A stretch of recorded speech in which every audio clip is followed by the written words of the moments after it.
Bonjour à tous et bienvenue, moi c'est Lauriane alias Slow Demoiselle. On me retrouve avec ce même pseudo sur Instagram et sur Ravelry. Et aujourd'hui on se retrouve donc pour une vidéo où je vous parle d'un projet fini et il s'agit du Yoki de Marianne Munier. Donc sachez qu'en dessous de cette vidéo vous retrouvez les liens vers le patron, vers l'article de mon blog. Sur mon blog je vous remets tous les liens patron, laine, voilà dessus normalement. Si vous farfouillez, vous trouverez tout, les liens sont en dessous de cette vidéo. Si jamais il manque quelque chose, n'hésitez pas à le dire. À l'heure où je tourne cette vidéo, je n'ai pas de retour sur le porté du pull. Je ne l'ai jamais porté parce que je l'ai tricoté hors saison. J'ai pas encore eu le temps de le porter.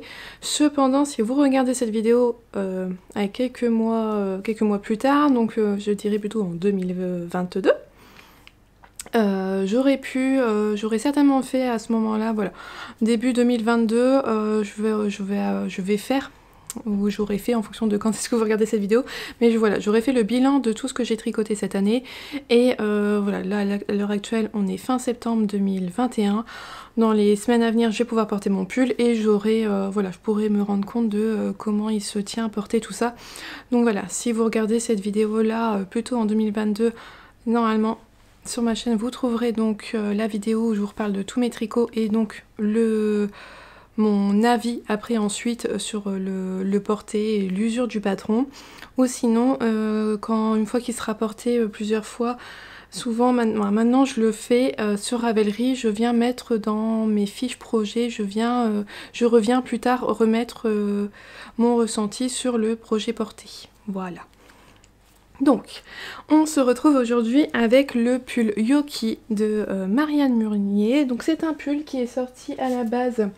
Oh, il y a une feuille dedans. Pour le Making Story issue 5. Voilà, j'avais eu un très gros coup de cœur pour ce modèle, donc j'avais acheté complètement le livre. J'avais vraiment adoré. Hop, je vous montre la version du bouquin. Alors, quand j'ai acheté ma laine, ce coloris-là n'était pas disponible, c'est le coloris quartz, mais s'il y avait été, je l'aurais fait de la même couleur parce que j'avais beaucoup aimé. Mais j'avais profité d'une promotion sur la laine pour l'acheter, j'ai profité d'une promotion pour acheter ma laine et donc il est d'une autre couleur et le mien, il est gris. Mais j'aime beaucoup sa couleur quand même. Donc voilà le Yoki. Donc le Yoki c'est un pull avec tout un devant texturé avec ce très joli motif, un motif graphique mais qui me fait un peu penser aztèque moi je trouve. J'aime beaucoup ce motif, j'aime beaucoup le rendu. Et voilà, le dos comme les manches sont en jersey endroit. C'est un pull qui se commence par le bas, si je ne dis pas de bêtises. Ouais, alors ça fait un moment que je l'ai fait, je suis très honteuse de venir vous le présenter si tard, mais comme je vous l'ai dit, comme je le porte pas, ça m'est pas... il est resté dans le placard et j'ai eu du mal un peu à le ressortir pour faire cette vidéo. Mais voilà, si c'est bien ça, il se tricote du bas vers le haut, donc on tricote tout le corps en rond. Une fois arrivé ici, bah non, je vous dis peut-être des bêtises, hein. Je sais plus, je vais vérifier avant de continuer. Alors... pas du tout. Non, il se tricote du haut vers le bas. Zoup, on recommence. Il s'agit d'un modèle top-down. Donc c'est-à-dire qu'il se commence du haut vers le bas. Et donc en fait, mais oui, je m'en souviens, c'est vrai... on fait le dos en un seul morceau. Et ça, j'avais beaucoup aimé le faire. Est-ce qu'il y a des rangs raccourcis? Oh, faut vraiment plus que je traîne autant de temps pour faire la vidéo sur un projet, hein, parce que... Bon, bref, je sais plus. On a monté toutes les mailles du dos. On est venu à faire quelques rangs de ce côté-ci, il me semble, un rang raccourci. On vient en faire quelques-uns de ce côté-là. Et ensuite, on tricote le dos jusqu'à l'arrivée sous l'emmanchure.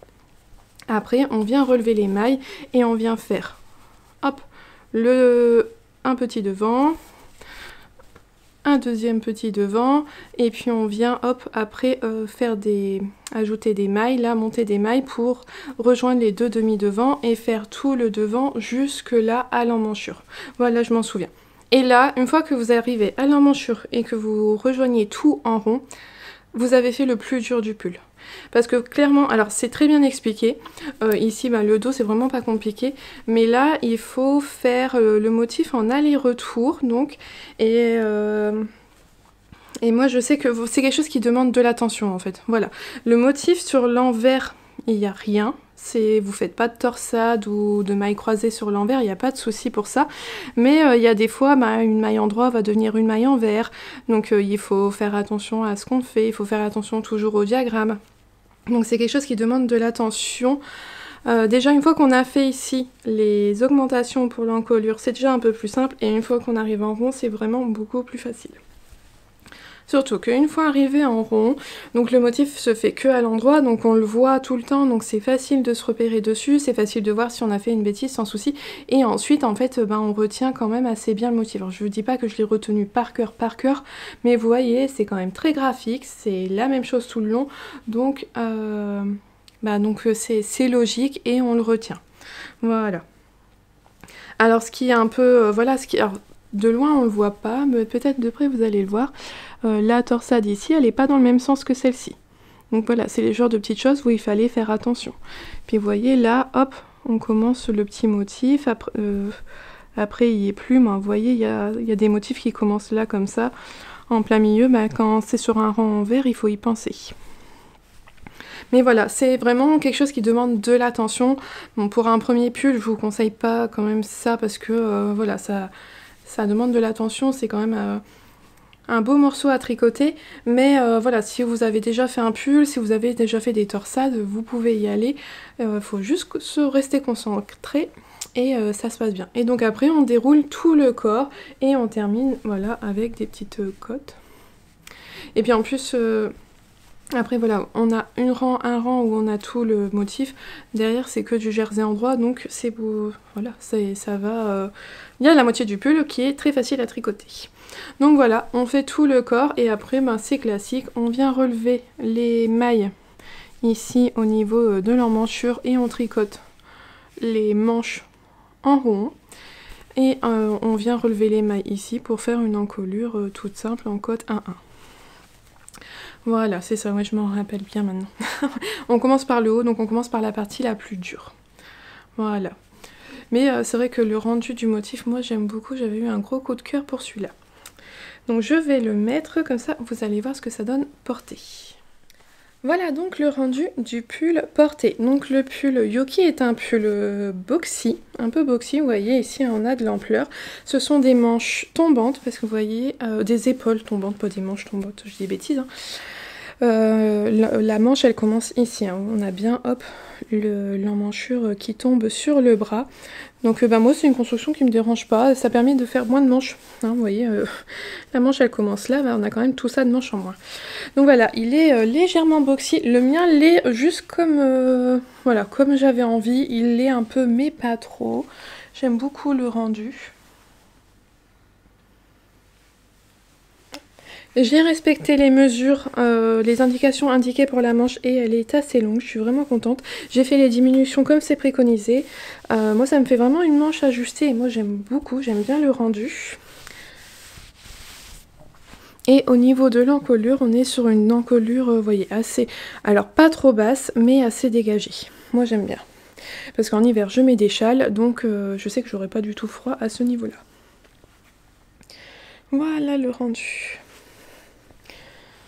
Vous voyez là tout le motif, c'est vraiment le bout.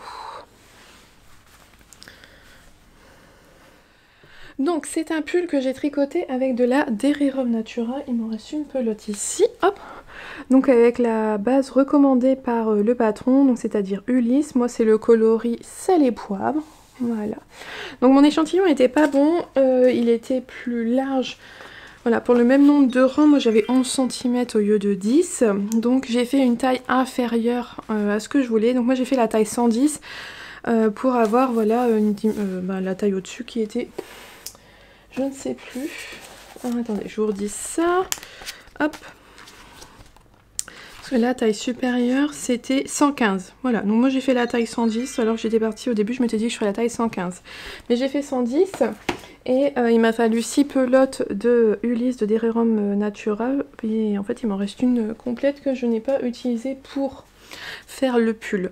Alors la Ulysse, moi j'ai tricoté déjà 2 pulls avec cette laine là. Le premier pull ça a été très bien, le deuxième pull c'est énormément détendu et là il n'y a pas de souci, ça n'a pas à bouger. Ben, voilà, ça c'est un petit peu... je suis même pas sûre qu'il ait pris... qu'il se soit élargi ou étendu. Non. Et donc je sais pas trop quoi penser de la Ulysse.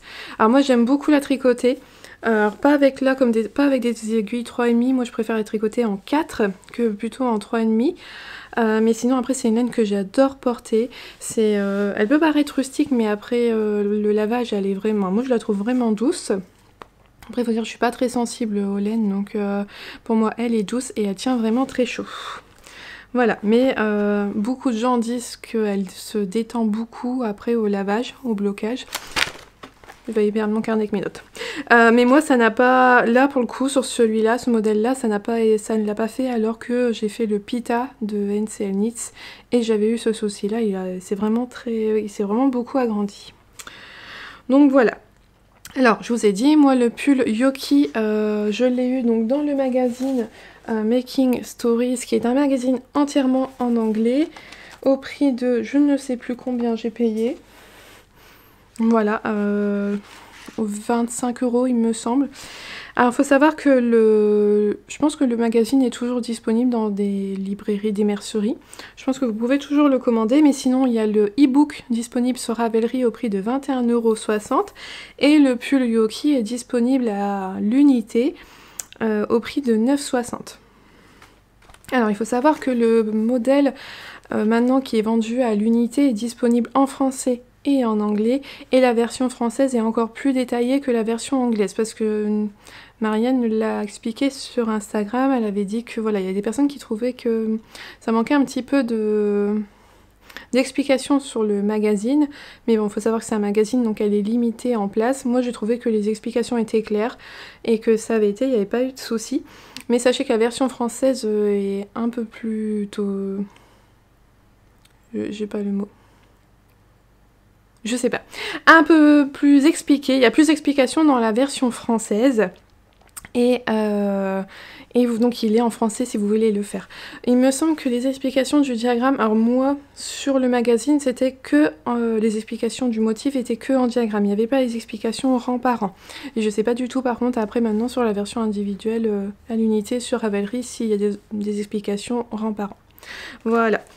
Et sinon, alors au niveau de la laine, oh j'ai pas mis le prix à l'unité, c'est dans les 7 € une pelote de Ulysse d'Ererum Natura quand elle n'est pas en promotion, et moi pour 6 pelotes c'est revenu à 42,60 €. Donc voilà, donc certes j'ai acheté le e-book, j'ai acheté un magazine complet, mais il y a d'autres modèles qui me plaisent dedans que j'aimerais beaucoup faire, mais voilà, donc 9,60 € de laine et 42 € à peu près de... non, 9,60 € de patron et 42 € à peu près de laine. Moi je trouve que voilà, c'est raisonnable pour un pull qui va vraiment me tenir chaud et dont le travail du devant est vraiment magnifique. Donc franchement je vous recommande. Moi j'aime beaucoup les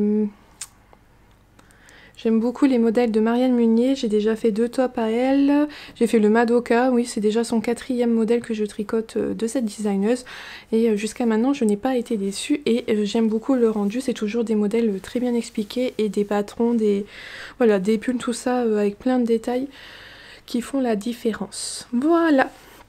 Bah j'ai rien de plus à vous dire sur ce modèle là, je pense qu'on a fait le tour, et puis en plus comme ça fait super longtemps que je l'ai tricoté...